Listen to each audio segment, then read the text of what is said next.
नमस्कार दोस्तों, आपका बहुत बहुत स्वागत है आपके अपने favourite YouTube channel three little tutor में। दोस्तों, हमारे चैनल पर आपको केंद्रीय विद्यालय एडमिशन संबंधित कोई भी जानकारी सबसे पहले और बिल्कुल सही मिलती है।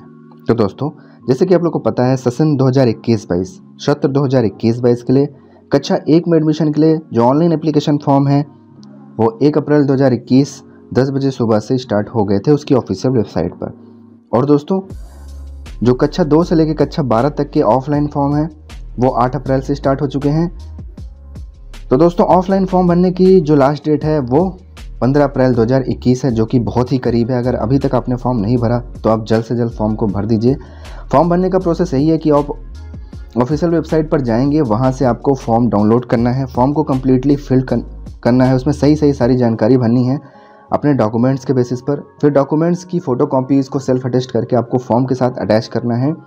इस बार कोविड की वजह से आपको स्कूल हो सकता है कि स्कूल में जाकर फॉर्म ना जमा करना पड़े, अपने घर से ही आपको फॉर्म को स्कैन करके उसका PDF बनाकर उस केंद्रीय विद्यालय जिसमें आप एडमिशन लेना चाहते हैं उस केंद्रीय विद्यालय के रिस्पेक्टिव वेबसाइट पर उसके ईमेल एड्रेस पर आपको भेजना होगा।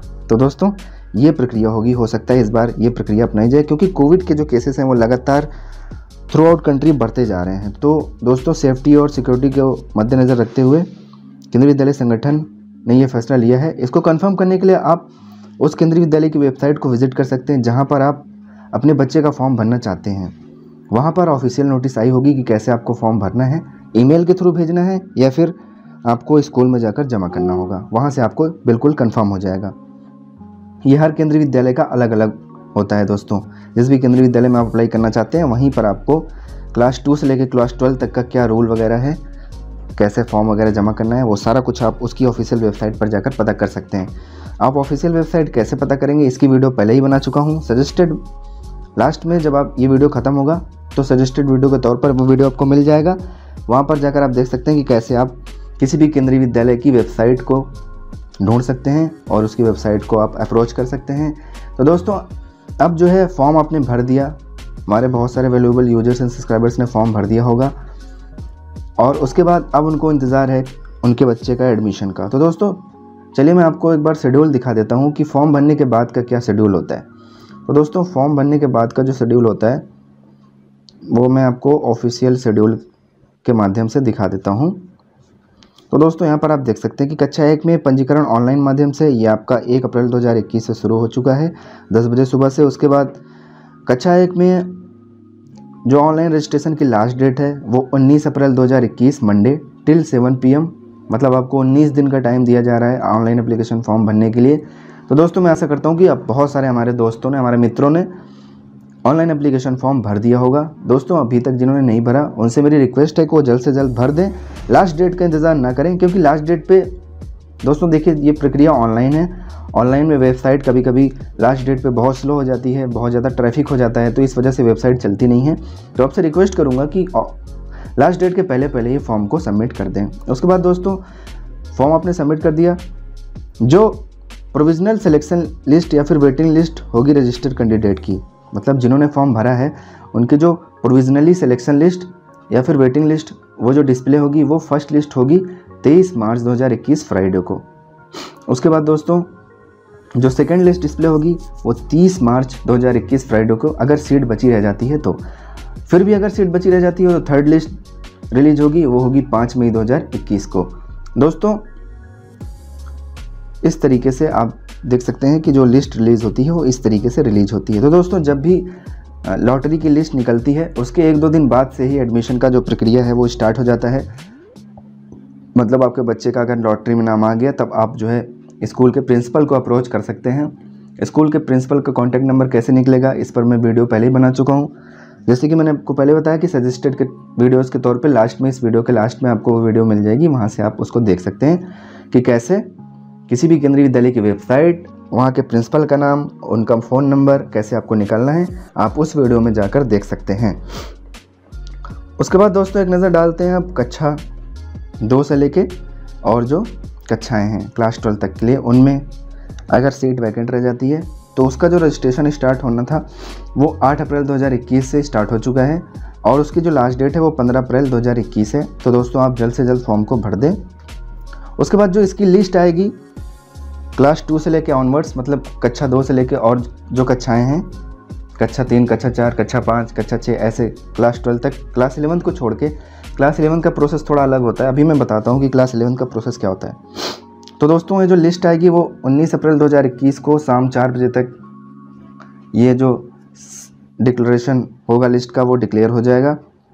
उसके बाद जो एडमिशन होगा वो 20 कक्षा 2 से लेके ऑनवर्ड्स जो क्लासेस हैं उनमें एडमिशन का जो प्रोसेस होगा वो 20 अप्रैल 2021 से 27 अप्रैल 2021 तक होगा।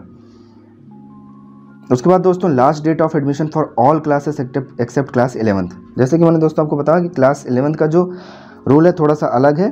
तो जो लास्ट डेट होगा बाकी सभी क्लासेस का, क्लास 11 को छोड़ के बाकी सभी क्लासेस का जो लास्ट डेट होगा एडमिशन का वो 31 मई 2021 तक का जो लास्ट डेट है वो एडमिशन का लास्ट डेट है दोस्तों।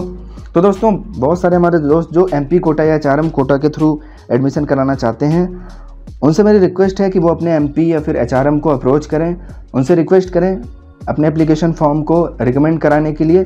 क्योंकि दोस्तों अगर सीट वैकेंट नहीं रहती है क्लास 2 से लेकर क्लास 12 तक के और जो बीच की क्लासेस हैं उसमें अगर सीट वैकेंट नहीं रहती है तो आपके पास यही एक दूसरा तरीका है कि आप एमपी कोटा या फिर एचआरएम कोटा के थ्रू अपने बच्चे का एडमिशन करवा सकते हैं। जैसे कि बहुत सारे हमारे वैल्यूएबल्स यूजर्स एंड सब्सक्राइबर्स पूछ रहे हैं कि हमने केवी में पता किया वहाँ पर सीट खाली नहीं है, तो अब क्या हमारे बच्चे का एडमिशन नहीं हो पाएगा? तो दोस्तों यहाँ पर एक तरीका है, बच्चों का एडमिशन हो सकता है अगर आप अपने कॉन्स्टिट्यूएंसी के एमपी को अप्रोच करें।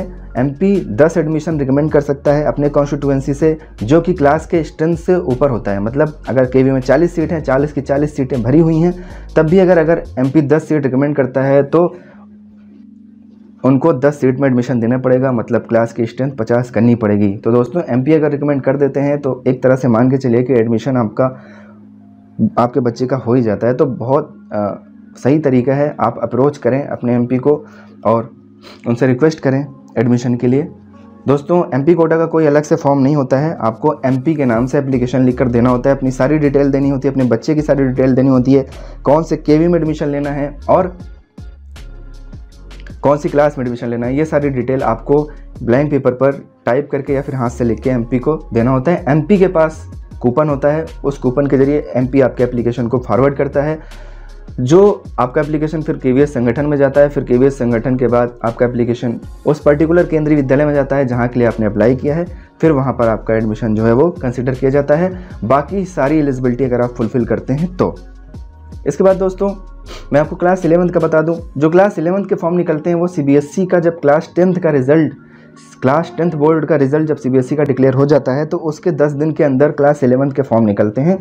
सबसे पहले केवी स्टूडेंट्स को लिया जाता है, उसके बाद अगर सीट वैकेंट रह जाती है तब नॉन केवी स्टूडेंट्स को लिया जाता है। तो दोस्तों उसका भी ऑफलाइन प्रोसेस होता है, इसको आप जब सीबीएसई का रिजल्ट डिक्लेयर हो जाए उसके बाद आप पता कर लीजिएगा। जब क्लास 11 का फॉर्म निकलेगा तो फिर आप उसका भी ऑफलाइन प्रोसेस होता है, ऑफलाइन फॉर्म भरना होता है, उसमें आप ऑफलाइन फॉर्म भर के इस तरीके से एडमिशन पा सकते हैं। तो दोस्तों जो क्लास 11th की प्रवेश की अंतिम तिथि होती है वो last date of admission of class 11th वो 30 days from the date of declaration of class 10 result by CBSE. तो सीबीएसई के द्वारा जब क्लास 10th का रिजल्ट डिक्लेयर कर दिया जाता है उसके 30 दिन के बाद जो क्लास 11th में एडमिशन की डेट है वो ख़त्म हो जाती है। तो दोस्तों सीबीएसई का रिजल्ट जब डिक्लेयर हो उससे 30 दिन के अंदर ही आपको क्लास 11th में अगर एडमिशन लेना है तो आपको केंद्रीय विद्यालय को अप्रोच करना होगा और सारी फॉर्मेलिटीज़ एडमिशन की पूरी करनी होगी। तो दोस्तों इस तरीके से मैंने आपको थोड़ी बहुत जानकारी दी। और दोस्तों कमेंट्स में एक बात और आती है कि जैसे बहुत सारे लोग कमेंट करते हैं कि हम यहाँ पर जॉब करते हैं तो हमें कौन सी सर्विस प्रायोरिटी कैटेगरी चूज़ करनी चाहिए। तो दोस्तों यहाँ पर मैं आपको बताना चाहता हूँ कि दोस्तों पूरे इंडिया में बहुत तरह की जॉब होती हैं, यहाँ तक कि हमें खुद नहीं पता होता है कि कितने तरीके की जॉब होती हैं। तो ऐसे में हमें एकदम सटीक बता पाना थोड़ा सा मुश्किल हो पाता है हमारे लिए कि हम आपको एकदम सही बता सकें कि अगर आप यहाँ पर जॉब करते हैं तो आपकी सर्विस प्रायोरिटी कैटेगरी क्या होगी। तो दोस्तों इसमें आप केवीएस के हेल्प डेस्क का मदद ले सकते हैं और आप जो केंद्रीय विद्यालय संगठन के ऑफिशियल्स हैं उन पे फ़ोन करके आप उनसे भी कंफर्म कर सकते हैं, या फिर आप अपने लेवल से देख सकते हैं कि अगर हमारी ये जॉब है तो हम किस सर्विस प्रायोरिटी कैटेगरी में आएंगे, उस हिसाब से आप अपनी सर्विस प्रायोरिटी कैटेगरी भर दीजिए। तो दोस्तों आशा करता हूँ कि ये जानकारी आपके लिए यूज़फुल साबित हुई होगी। वीडियो अच्छा लगा हो तो वीडियो को लाइक कर दें, चैनल पर नए हैं तो चैनल को सब्सक्राइब कर लें। और दोस्तों इसी तरीके की लेटेस्ट न्यूज़, केंद्रीय विद्यालय admission, RT admission, Jawahar Navodaya Vidyalaya admission, सैनिक स्कूल एडमिशन, यहाँ तक कि जितने भी इंडिया में स्कूल एडमिशन होते हैं, जो एक सेंट्रलाइज्ड स्कूल एडमिशन होते हैं, सबकी जानकारी पाने के लिए आप बेल आइकन को प्रेस कर सकते हैं ताकि कोई भी इंपॉर्टेंट नोटिफिकेशन आपसे मिस ना हो। हम केंद्रीय विद्यालय पर छोटी सी छोटी अपडेट आप तक पहुंचाने की कोशिश करते हैं। तो चलिए दोस्तों, मिलते हैं अपने नेक्स्ट वीडियो में। Till then bye bye, take care, घर पर रहें, सुरक्षित रहें, क्योंकि कोरोना के केसेस लगातार बढ़ते जा रहे हैं। सावधान रहें, सुरक्षित रहें।